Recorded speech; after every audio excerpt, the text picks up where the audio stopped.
I was 18 when this incident took place, and I had done acid lots of times with no issue at this point, including a 500 microgram dose during a car ride that turned out fine, so I thought I had psychs under control.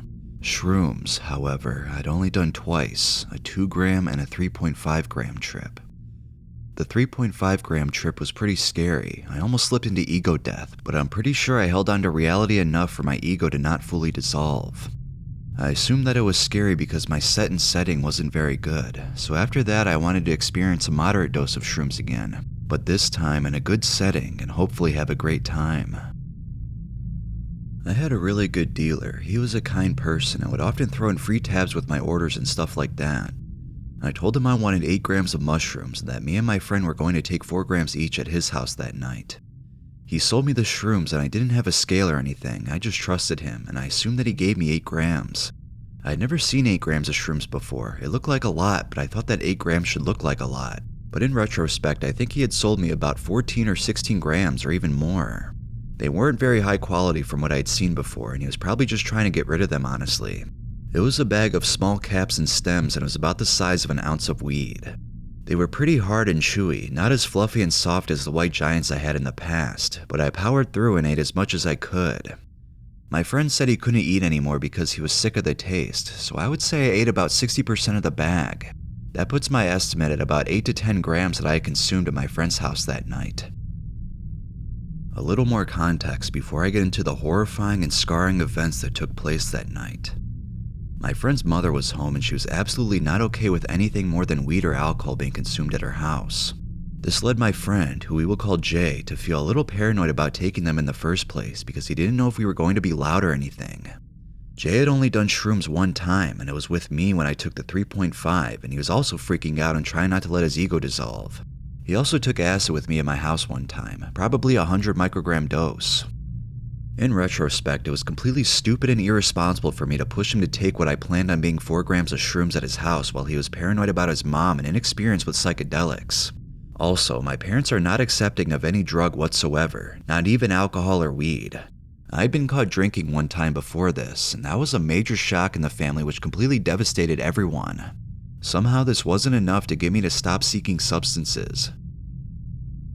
Anyways, we waited on his porch during the come-up, and when I started feeling it, it hit me like a brick wall. Everything started to look like the old 3D movies used to look if you weren't wearing the red and blue glasses, if that makes any sense. This is hard to explain, but I started to have this deep feeling that I was entering a realm where I'd been before but hadn't been to in a long time, and it felt like it was the other half of my life that I'd completely forgotten about. Again, I can't explain it that well, but it was an extremely powerful feeling, and I was overcome with emotions about how I'd forgotten about this place and I'd spent my whole life without remembering it. After this, we quietly went inside into his room. His mother was sleeping. I remember talking to him for a while about random trippy things for a few minutes, but after that, things got very, very weird. The following events happened to me like they were movie scenes. The next thing I remember after talking to Jay was him sitting across the room on the bed talking about how he wasn't feeling very good, something about nausea and confusion and general anxiety. I was like, no man, don't worry, we're actually in a dream right now. I think I'm actually dreaming. And he was pretty confused and didn't know what I was talking about. I pulled out my phone and texted him, despite being 10 feet away from me, trying to explain to him that I was having this crazy feeling like I was in a dream and that I was nuts. I guess for a few minutes I forgot he was there because I was texting him like I was sharing my shroom experience from my house and I was trying to tell him about it. The next thing I remember is opening Pokemon Go on my phone and there was a Trico, and when I tried to catch it, I thought that it was my dad. I legitimately, without exaggeration, thought that this Trico on my screen was my actual true father, and I was just fascinated. I couldn't believe this discovery and just spent a few minutes thinking about it. I then tapped on another Pokemon to try to catch it, and when I did, it turned into a frickin' Ditto. Those of you that play Pokemon Go probably can imagine how fucking insane it was to catch a Ditto high as shit on mushrooms. I thought the damn world was about to collapse or something. It was unbelievable. After this, Jay decided to turn on some YouTube to try to relax and distract us both because he could feel things going south. I guess he took it as a bad sign when I was telling him that a Trico was my dad. I had a thought like, I think they say you're not supposed to watch TV on shrooms, but I thought nothing of it and figured it might be fun. The TV started talking to me. The characters and whatever the video was were talking to me about how we were all living in a simulation and that we have to figure out who was causing it. Once we found who was running the simulation, we would have to find them and tell them that we realized we were in a simulation and that the game could end. And at that point, we would be released into the actual true reality and be free from this dimension. That sounded super cool to me, and I had a discovery that the person running the simulation was his mother. I thought that as soon as we went to her room, she would be waiting on us to tell her we figured it out, and at that point, we would be released into true reality. So I told Jay, and he immediately told me that it was a terrible idea and that it was all nonsense, and that if we woke up his mom that we would be fucked and might even go to jail. I debated with him for a while, trying to explain to him what I was thinking and why I was legitimate, but he was having none of it and would not let me leave the room. Eventually, I gave up the idea, which you would think was a good thing, but when you hear what happened instead, you'll realize it probably would have been better to go talk to his mom and get kicked out of his house. The next thing I remember is Jay laying in bed. I think he said he wanted all this to end and that he was going to try to sleep, so I was alone with my thoughts. I started to feel lonely, so I crawled into his bed with him, which was very weird because I was never one of those people who was comfortable sharing a bed with another guy or anything like that. This is when the full-blown psychosis started. I suddenly thought I was 10 years old and that I was in my old bedroom laying in bed with my dad early in the morning. I really wanted breakfast, so I started poking Jay, who I thought was my dad, trying to get him to wake up and take me to Hardee's. This didn't work and he wouldn't move, so I just continued to lay there and daydream and think about whatever was going through my head. I remember seeing a shape on the wall which was familiar, but I had no clue where it was from, and I suspect this was something that I'd seen very early in my childhood, like when I was a baby or something, that started to manifest itself on the walls. It was like a circle with 3 shapes in it that kind of reminded me of a face of some kind, but looked nothing like a face. I could still imagine it to this day, but if I actually tried to draw it, I would have no clue what to draw. It's just some abstract thought. I do not know what happened, but I ended up on his floor, and the delusion that he was my father was over at this point. Now, I had completely forgotten he was there. I didn't know where I was or what I was doing, but I knew that somehow I had escaped whatever fake simulation I was in, and that now I was in a true reality where I could do whatever I wanted.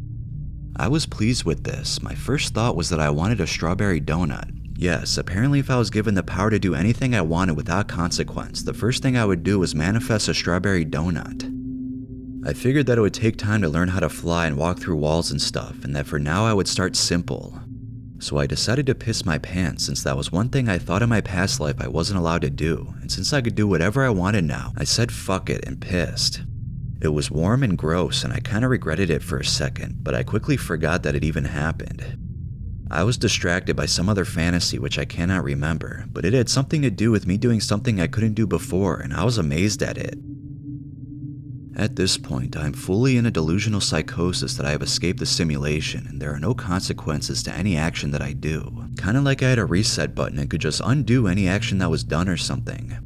I didn't think I was in a dream anymore. I literally thought my new reality was this world, and so I did whatever I wanted to with no thought or hesitation. The next thing I remember is waking up to his room being completely destroyed, the lights on, and Jay and his mother standing there looking at me in shock and horror, and me being pinned to the ground by a giant wardrobe, the type with doors on top and the drawers under it. There was shit falling out of the doors onto me, and I was covered in ashes from an incense tray. The wardrobe was really heavy and I couldn't get out from under it, but I was still fully in psychosis and asked Jay and his mom why they weren't fucking helping me out when I was obviously stuck. I was yelling and screaming at them. What the fuck are you doing? Don't just stand there, get this shit off of me so we can go get a strawberry donut. What the fuck are you doing? I couldn't figure out why there was no reaction from them. If anything, just disappointment and disbelief, and that started to really piss me off. Why weren't they down to go get some strawberry donuts? Obviously it was time for fun and destroying shit, and they're just sitting there looking at me. This wardrobe is fucking heavy and crushing me, and they're just looking at me like deer in headlights. I remember there was a cord for something near my head, and I just grabbed it and started chewing on it, like actually trying to eat it since I could do whatever I want. Jay's mom came over to me and said to cut that shit out or to stop or something, and I was like, fuck you, you're pissing me off. Quit killing the vibe, let me eat it. I was pissed off. She took it from me, but I just kept grabbing it again. She was wearing flip-flops, and I think I took one of them off of her foot when she was trying to kick the cord away from me, and I tried to eat the shoe, and I think she hit me in the face with it, but that's so blurry in my mind that I don't actually know if that happened or not. I kept trying to eat anything I could get my hands on. The next thing I remember is Jay on top of me, fully restraining me like a cop has to restrain a resisting criminal. He had my arms pinned down beside me, and he was sitting on my stomach area trying to keep me from moving. It fucking hurt a lot. I was like, dude, Jay, what the fuck are you doing? Get off of me, I'm trying to have a good time and you're actually hurting me. I remember it was really hurting my stomach because Jay was a bigger guy and I felt like my stomach was about to explode and kill me. I had a brief thought that I'd been sent to hell for doing whatever I wanted to, and that the rest of my eternity was going to be him sitting on top of me while I screamed in pain. I thought that it would never end, and I started going apeshit crazy, screaming, yelling, and crying, begging him to get off of me. Like I literally pictured this painful scenario lasting for another minute and couldn't stand it, then realized this is what it will be like for the next hour, and the next 24 hours, and for the next 40 days and 40 years, and I couldn't bear the thought. I didn't know how the wardrobe got off of me at the time, but again, weeks later, Jay told me that I somehow became a superhuman for a second and pushed the wardrobe off of myself and lunged straight at his mother's neck trying to strangle her. I got pretty close to her apparently, and she had to jump back, but I don't remember any of that. That's just what he told me. At that point, he had to take me down and restrain me because he recognized that me trying to kill his mother was not a good thing and it had to stop immediately, believe it or not. At this point, his mother had called my mother and told her the situation, a phone call that I am sure my mother will remember for the rest of her life because she could hear me screaming and cursing in the background of the call. She put her on speaker and my mom tried to ask me what I was doing, and I just told her to fuck off and come help me because these people weren't letting me have strawberry donuts and get wild like I wanted to. That call didn't last long, but she sent my dad to come and pick me up. Jay restrained me until my dad came, and when he got there, they told me to leave and that my father was there to pick me up. I was like, okay, fuck you guys, I'm gonna party with my dad, and I got in his car. He didn't say a word to me, and I was still fully in psychosis and did not realize what was happening. My pants were soaked, so I just took them off. My dad told me to stop and that I couldn't take my pants off, but I was like, no, they're wet, they have to come off. So I got completely naked in the passenger seat of the car. Unfortunately, that moment was when the psychosis ended and I became fully aware of what had just happened. I think this moment will forever be the worst moment of my life unless I do something else stupid in the future. Every negative emotion you could possibly feel hit me right there. Guilt, shame, anger, all of it hit me right in the chest, and I swear I almost passed out. It was physically painful when I realized what I had just done. I probably lost my very best friend forever. His family hates me now. My family knows I do psychedelics. I am naked in my dad's car. I have just fully ruined my life as I know it, and I have no clue what went wrong in the trip that led to this point. I have no clue why I went into psychosis, but I sure did, and I fucked my entire life up in the span of 4 hours. I cannot explain how terrible that moment was, and I'll remember it for the rest of my life. I was defeated. Being the real genius my father is, trying to, I guess, lighten the situation or something, I don't know. He went through the Hardee's drive-thru and ordered me some food. The lady at the window did in fact see me naked in the passenger seat, which I'm sure made her day. The rest of the car ride was just me being completely speechless and more or less paralyzed with fear and regret, and when we got home I ran inside straight to my room and locked the door. I refused to look at my mother, who wanted to talk to me obviously. I couldn't face her at that moment. She didn't even know what mushrooms were, that they were a drug, so trying to explain a full-blown psychosis experience wasn't going to happen. I texted Jay and I had no clue what to say besides that I was sorry. There were no words I could say to him to even start to explain anything. I didn't even know what I needed to explain, so I just said that I couldn't believe what had just happened and that I was infinitely sorry. He didn't reply. I slept for probably 6 hours and woke up actually feeling pretty normal, at which point I decided to go upstairs and talk to my parents. I don't remember much after that, but I know it sucked. I know it took Jay weeks to even speak to me like we had ever been friends, and months after that to repair our friendship. Yes, we did repair it, and now 3 years later we simply don't talk about it. I even see his mother occasionally out in the town and she's very loving towards me and says hello.